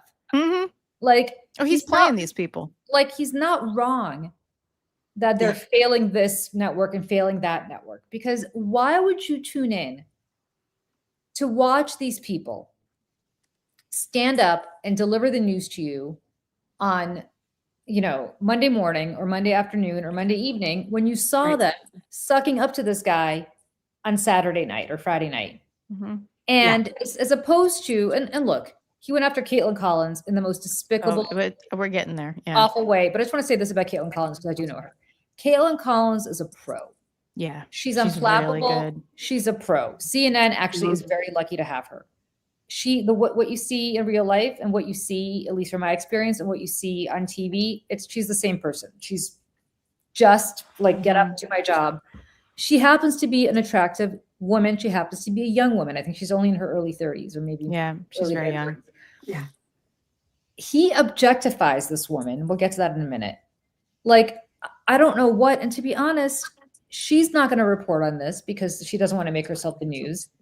But the truth of the matter is, CNN should report on this, because you have the President of the United States objectifying a woman. I don't give a shit if she's at CNN or she's at NBC or she's, on Nickelodeon. Like, this is coverage that they need to provide, and they need to talk to people about this. And frankly, they need to talk to people like me. This one I can actually talk to, because I spent a lot of time working with people who've been harassed in the workplace. And I will tell you right now, when the most powerful man on earth harasses you in front of, I don't know how many hundreds of millions of people who will eventually see this clip, that is something to be discussed. because you have to go to the Yes. White House the next day, which she does on Monday morning, and do your job talking to and dealing with your harasser who has the ability, frankly, to destroy your job by cutting off access to you if you don't sit there and take his harassment. Yep. Yes. Typical textbook case, sexual harasser with a power imbalance. And Yeah. the media has Stockholm syndrome, and Yeah. and they'll listen. Oh well, You're going in and out, Michelle. Sorry again. can you hear me now? Now we can, yeah. Okay. I was going to say they all have Stockholm syndrome, and the thing that they'll all say, right? The president, we have to cover. Well, yeah, there's a way to cover this, and you should. People should know about this, but there's a way of doing it in a way that's not just regurgitating the shit that he says as though it's fact or lies or normal, and you frame it in a way that that not just reports like the odds of these races or the odds that, you know, what he's going to do is bad or what this is going to do. You have to report on the stakes or the ramifications and like what this means and how this will affect people. And they're just like incapable of doing this. Incapable.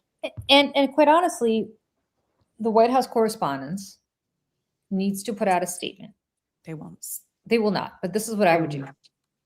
Put out a statement saying that the sexual harassment to which our professional female reporters were exposed in the form of a joke. It's always, trust me, friends. Always a joke. I have an NDA, so I can't talk about it, but it always starts with a joke. Oh, you don't have a sense of humor. Always. Yeah, you don't have a sense of humor about it, right? Always starts with a joke. He harassed Jackie You can't Heinrich. take a joke, right? He harassed Jackie Heinrich, who was the incoming president of the White House Association. He harassed Caitlin Collins. He harassed Caroline Leavitt. He harassed Caroline Leavitt, but, you know, God bless. Yeah, whatever.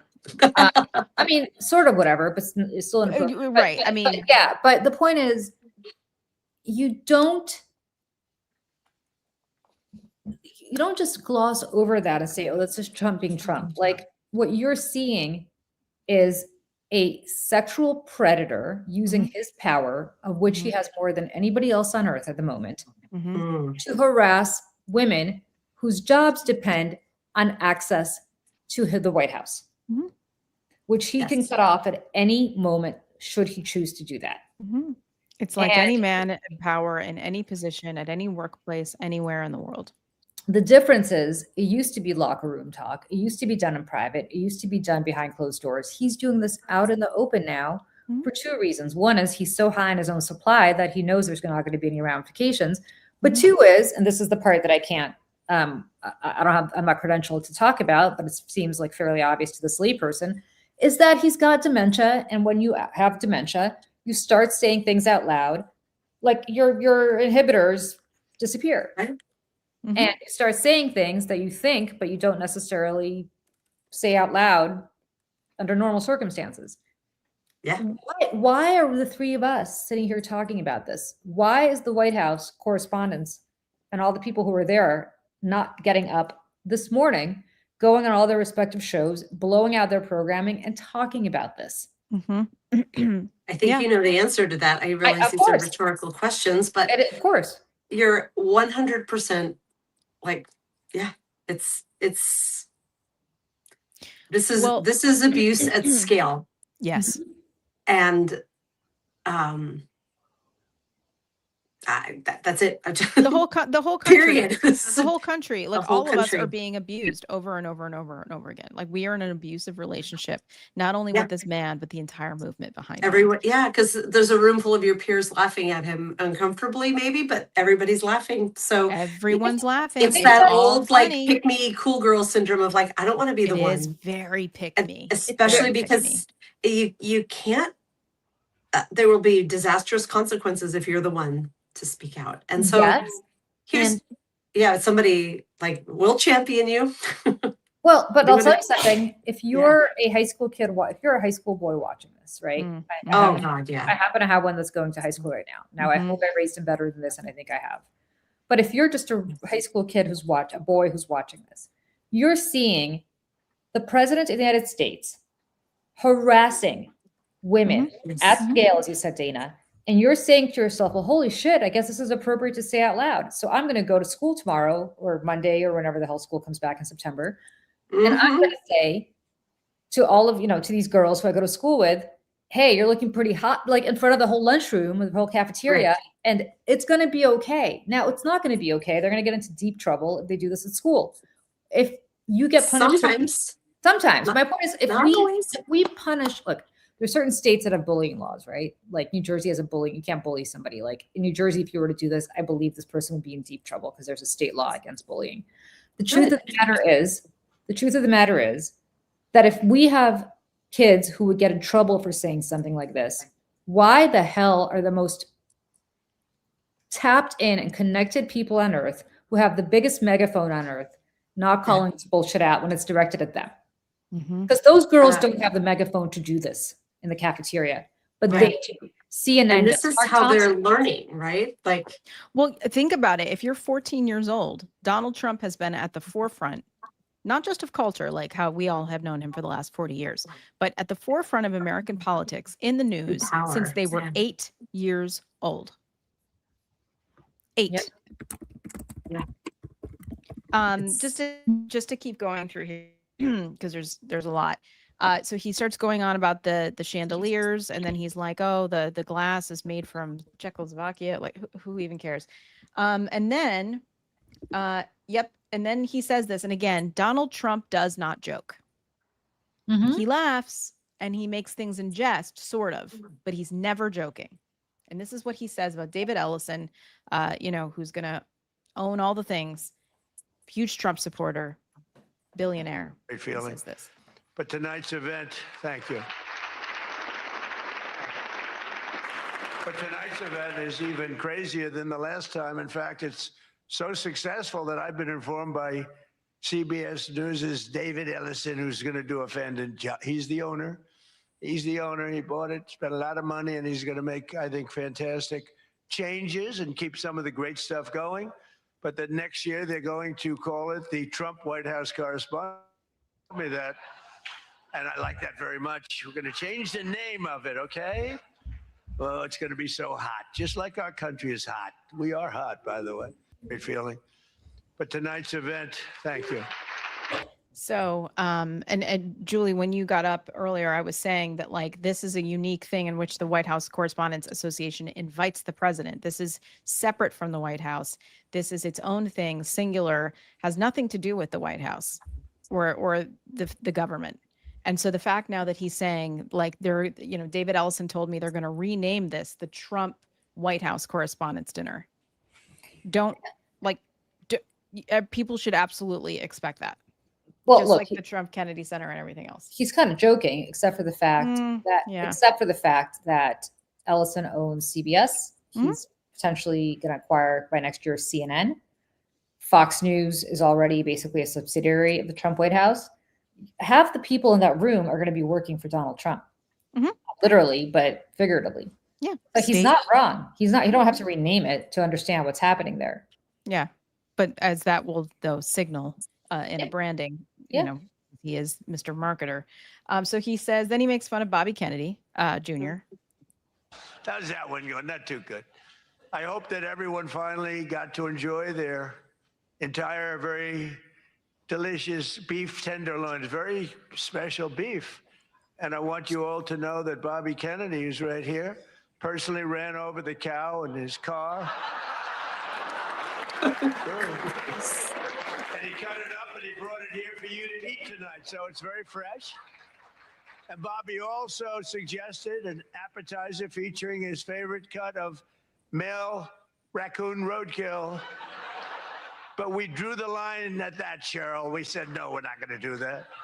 We're not doing that. We love Bobby. I'll tell you, he's a piece of work. You think it is fun, but he is a very different kind of a person, I will tell you. But he has what it takes, and he's... What does that mean? I'll tell you what it means. That is a humiliation tactic. He used Robert Jr., right, in order to ingratiate himself, I don't know, with the anti-vax crowd or whatever it is. He doesn't like him. He probably thinks he's a freak because Donald Trump, again, to Julie's point, has like all these hang-ups and things with like blood or pee or whatever, it like germs, right? This man is a freak. He doesn't like him. And he just, in front of millions of people, just humiliated a Kennedy. which is what he wants to do because he hates that family because He hates that family. He wanted to be accepted by them Mm-hmm. because in his mind, as in the mind of all 80-year-olds, the Kennedys are the royal family of the United States, no longer for many years, but in his mind, they still are. So he got a Kennedy, he poached a Kennedy, and now he's going to humiliate them because the Trumps have to be bigger than the Kennedys. And by the way, what he does. By the way, I have to say, and I know it's not fair because she's just the wife. What the fuck is wrong with Cheryl Hines? No, I mean, I'm sorry. It is fair. She's fair game. You know what? If you love your husband, God bless. Don't come to this shit. Like you don't have, like Melania doesn't. Right. She's like, peace out. You don't have to. I has better things to do. Well, I sit at home. I wash my hair. I pack my suitcase with my son. Oh, I love my suitcase. I've got to watch my son pack his suitcase. But like Cheryl, what the fuck are you doing? No, man. If my husband was saying and doing the things that this man does, and the lives that are being lost because of his crazy batshit nonsense, not to mention his grifting off of the defunding of scientific research in this country. I'm sorry, come for me. If that ever happens, it won't. But like, you know what I'm saying? Johnny, like, you're right. And I have to say again, like I get it. You love your husband. You are in it for the long haul. I get it. I will tell you something. You could love your husband and still not defend this shit. Yeah. Like I'm not asking you to get divorced. Like if you're into it, you're into it. I'm sorry, but like if you're married to Saddam Hussein, like you know what I mean? Like it's just I just you know what? I don't know. My whole thing is you're like the company you keep. I don't know, to each their own, to be honest. But listen, my husband has defended as a defense lawyer some pretty interesting people. And some of them I disagree with him on as to whether they're innocent or not. And I'm not going to go out there. Some of them have been very public. Some of them have been on Dateline. And he's been on Dateline with some of them. But I'm not going to go out there on Dateline and be like, yes, my husband is absolutely right. This person is innocent. Like, I don't think this person's innocent. And I'm not going to go out there and say so. And I don't understand why she goes out there and buys into this shit. Yeah. Right. She's underlining it. While we're talking about this week, can I just do two of these, particularly to Bobby, as the president just called him? Yeah. I just had to throw out a lot of fucking salad that looked Me too. really good. And it's Me 90 too. degrees this week in Seattle, or it was. Yep. We never get that kind of heat. And fuck you for taking our salads at peak summer. Yep. That's one. I The just other ordered one- a whole thing of romaine, and I'm like, I just threw out a Right. whole package, like those salad things that you buy that are. I love the the Taylor anything Farms prepackaged. salad kits. Too. Yes, and I had a bunch of them delivered to my house, and I opened up the fridge. I was going to make one for lunch, and I looked, and it was Taylor Farms, and I'm like, God damn! And I posted it on. God damn it, trash, because it's not worth Trash. taking a chance on this. Yep.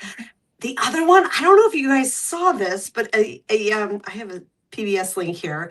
The CDC vaccine safety page changed their statement about autism. It used to say there is no conclusive evidence that vaccines lead to autism because that study was long debunked.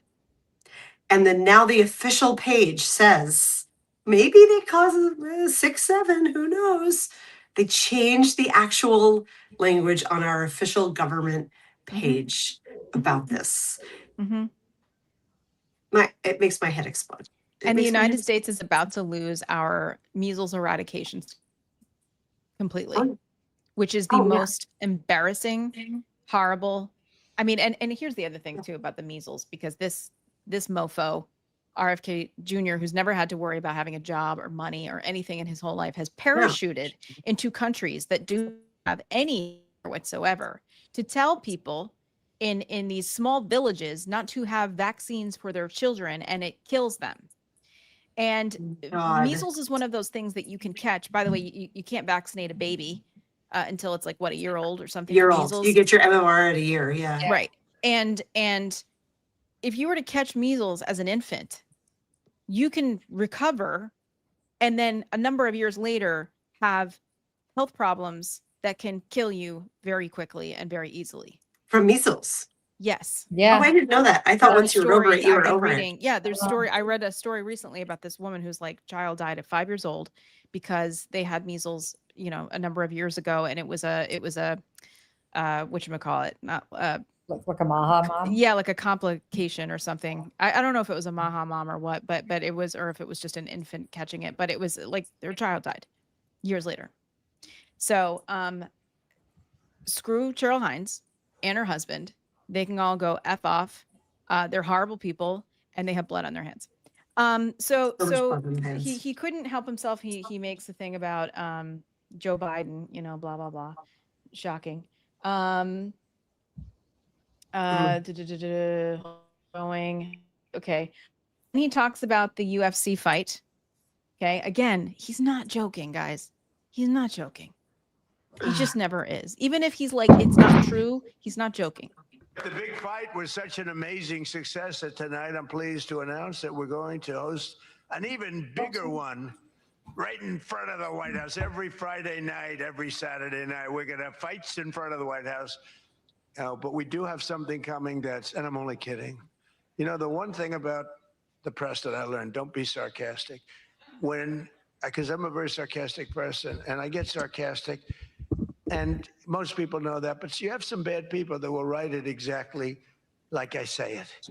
And I said I was only kidding. But yeah, sure. And there he is, sort of dozing off. That's fun. He looks great, let me tell you. Very handsome man. Very looking great, looking rested. Let's see. The crowd doesn't seem too amused by Trump going on and on about 450,000 people being turned away from his speech. Let's see. Oh, this is great too. Then he makes fun of Chris Christie and Jerry Nadler. But I can exclusively reveal to you this evening that for the heaviest of the heavyweights, we will have sloppy Chris Christie, one of the sloppiest human beings you'll ever meet, fighting, I would say, I could mention the governor of Chicago, but I'm going to mention instead Jerry Governor Nadler. of Chicago? And they're fighting for a big piece of cheesecake, big fat piece of cheesecake. Who the hell wrote that line? But it is true. But I can exclusively reveal to you this evening that for the heaviest of the heavyweights, we will have. Okay, so he's making fun of Chris Christie, J.B. Pritzker, Jerry Nadler, making fun of their weight. And I kind of just want to be like, first of all, not that I'm surprised, but have you looked in the mirror? Right? Like, fun. That's like a pot kettle situation. Yeah. And also, J.B. Pritzker is the governor of Illinois, not Chicago. Right, not Chicago. The thing is, they would have if Obama or Biden had said that one little clip of him saying the governor of Chicago. Oh, yeah. That would have been enough that it would have been like, what an idiot. Yeah, like it would have been weeks of headlines. So here's our favorite part that's coming up. Oh God, talks about more? Anderson Cooper. Okay. First time up in terms of that. And we had a sort of little preview, and then Anderson Cooper is going to fight Lawrence O'Donnell. I'm not a fan of Lawrence O'Donnell. I like Anderson, actually, because he's covered me well for many years. Then he went bad as soon as I went for politics. But for years, he loved interviewing. I did so many interviews with him, and he was great. But, he's got a little different persuasion than me in many ways, actually. Oh. And Lawrence O'Donnell, never liked him, never thought he had any talent. But he's still making a living, so I can't knock it. So between this, so obviously he's like ad-libbing about the persuasion of Anderson Cooper, who is an openly gay man. And the thing he says before about the cheesecake line, he goes, who the hell wrote that line? Someone clearly, obviously, wrote this speech for him, and he's weaving, as he does, throughout the speech. I want to know who wrote this speech. I want to know if it was like Stephen Miller calling Greg Gutfeld and being like, let's write some jokes, because neither are very funny. But these are somebody said in the comments, like very Borscht Belt. Like he is yes. He's like an opening to the opening comic, in the Catskills, and 70 years ago. Let's see. Take my wife, please. And then he goes after Don Lemon. But he's still making a living, so I can't knock it. But we had a contest for who had the lowest ratings and the lowest IQ on television. And that was actually Don Lemon, I think.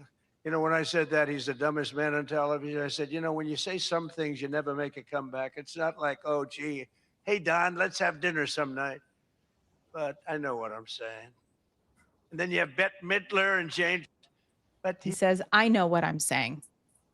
So, because I got to wrap this up, because I have a starving kid here who's texting me nonstop from across the couch right now.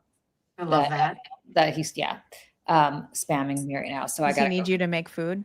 He needs me to go get food because there's no food in his house. But he just got here and he's hungry in fairness to him. But I will say this: weight, looks, sexual orientation. Like, I'm trying to tick off all the Title VII violations that he's accomplishing. And I don't know what to say about this other than what we've already said, which is it's a disgrace that the White House correspondents showed up to this. Oh, a Rosie O'Donnell joke. I missed that. That's fun. What did she say? I can't read it on the little screen there. He said, then I'm told even Rosie O'Donnell reached out. She really wanted to be here in order to honor me. She loves me very much. She was desperate to come back to the United States and pay her respects to Donald J. Trump, of course. Did he really say that? Yeah.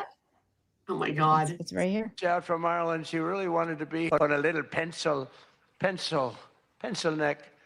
And then I'm told Adam that Schiff.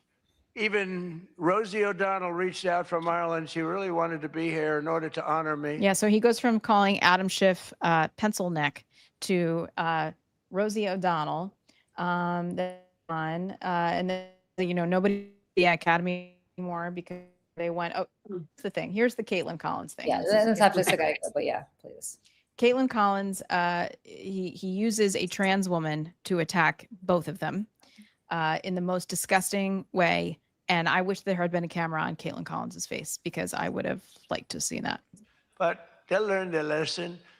But I want to personally congratulate CNN's Caitlin Collins on receiving her award. It was all about me. It's a fake. She shouldn't get the award. It was a fake, but I didn't mind. I said, Caitlin, congratulations. But it was fake. There's no question about it. But she's a young, attractive woman. She never smiles. I said, Caitlin, do you ever smile? Smile. Rage. You have a nice position. You're at CNN Fake News. You should be a happy person. So smile, Caitlin. Just smile. But we attack, and I thought Caitlin had really made it big with a major new sponsorship, but then I informed her that it wasn't her on the Bud Light can. It was Dylan Mulvaney. And Dylan Mulvaney cost Bud Light $35 billion in market cap. That was the worst commercial ever made, by the way, for those few people that want to hear that. Most people don't care, but I would. I wouldn't want to hire Dylan anytime soon. Think of it, they hired Dylan Mulvaney and their market cap has gone down by $35 billion. Who wrote that commercial? And then you have writer Josh. Okay. How old is that news? Like, okay. First of all, I guarantee you, I know it was on Caitlin Collins' face, which is nothing. Second, for those of us who live in cities, how many times when you were younger did you walk down the street with some guy walking by you and saying under his breath, oh, God. Smile. Why aren't you smiling? Smile. As a waitress, as a bartender, as like, I just walking down the street, smile. Rage. Like, I cannot think of anything that enrages me more than when people are like, you're a pretty girl. Why don't you smile? And why don't you shove it up your ass? Again, you have the president of the United States who's telling her to smile. Her job, she's the White House correspondent for CNN. Her job in large, they're not going to fire her, obviously, if she, gets cut off. But the reality is her job depends on covering him. Look what they did to Acosta in the first term when he covered Trump, right? Acosta covered him fantastically. And now CNN, basically pushed him out. And so,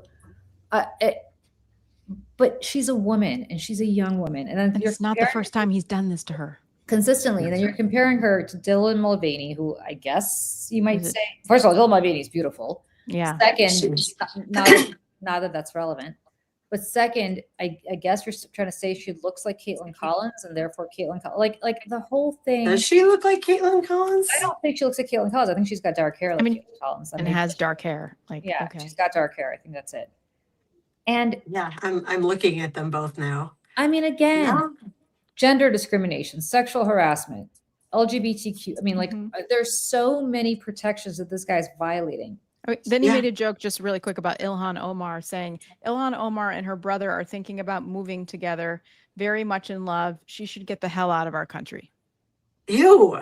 She is an American citizen and a congresswoman representing the state of Minnesota, part of, District of Minnesota. She is a co-equal branch of government. He should get the hell out of the country. How about that? Yeah.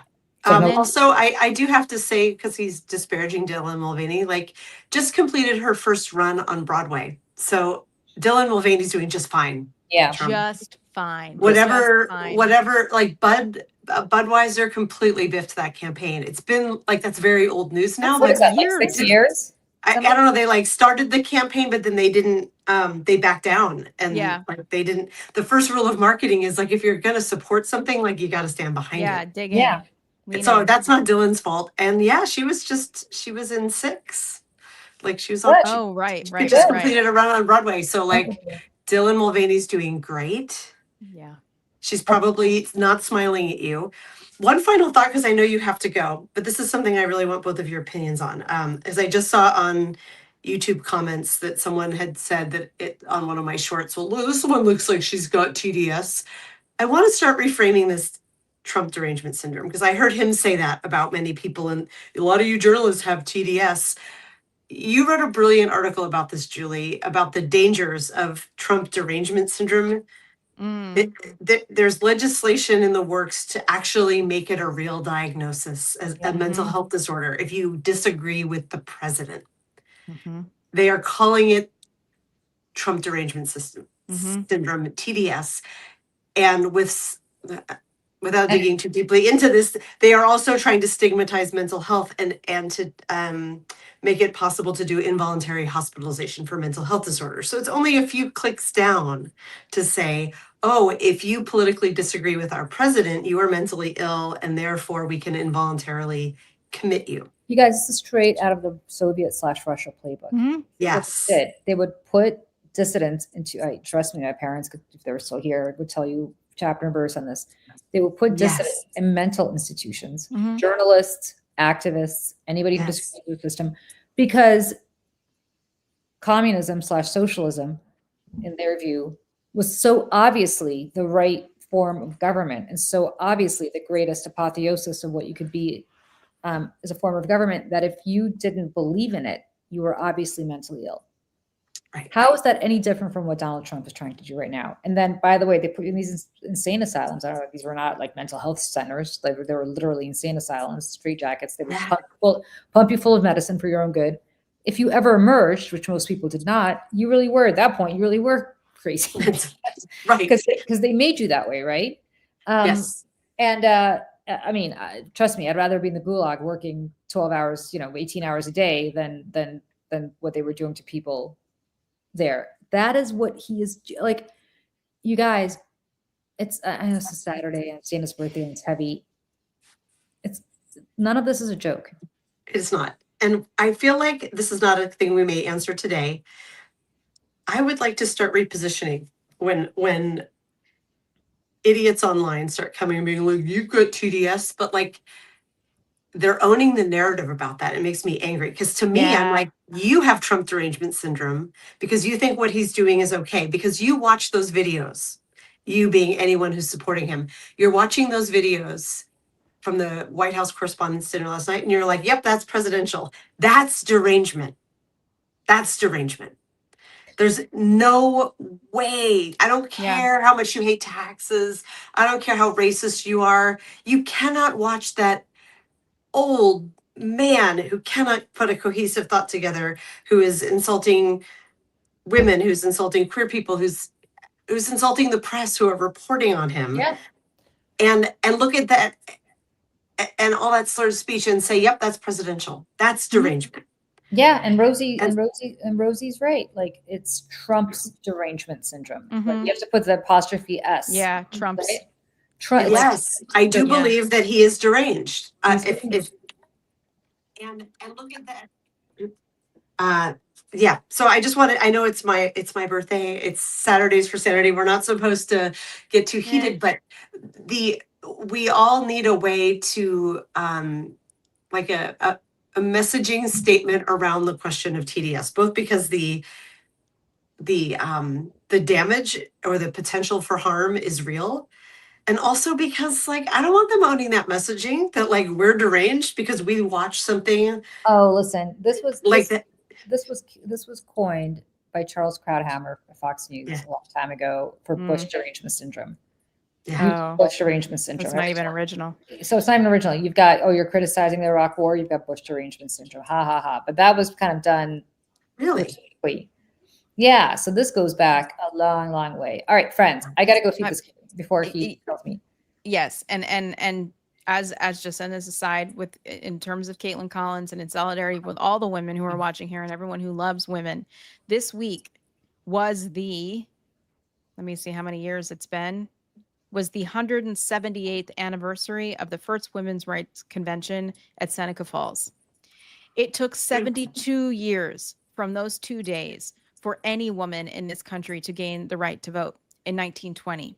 It was another 45 years for all women in this country to participate in our democracy. And here we are sitting in the year 2025, and the evangelical MAGA extremist authoritarian right is talking openly. 2026. Where did I say 2025? Jesus Christ. 2026. The Trump derangement syndrome's got 2026, they're talking openly about reversing the 19th Amendment and taking our rights away to vote. Donald Trump. The SAVE Act is back, you guys. He's talking about the SAVE Act, which would disenfranchise 40 million married women in this country from voting. So with that said, on our way out, I am going to play, if you don't mind. This is the ad that I made in 2024 with Alex Borstein and the Seneca Project, which I co-founded with Tara Setmeyer in honor of the Seneca Falls Women's Rights Convention. Was the first women's rights convention in ever happen in the world, not just the United States. So to remind you all how far we have come in the last 120, I don't even know. What am I saying? TDS, 100 years plus. How far we've come in this country and how far we have to go, because they are taking it back, especially when we have the president of the United States standing up at a podium telling a woman journalist to smile in front of an audience of hundreds of millions of people. So with that said, Dana, you are a queen. You're a mensch. We love you. We love you. Have the best birthday ever. Have the best birthday. You. Do all the things to yourself.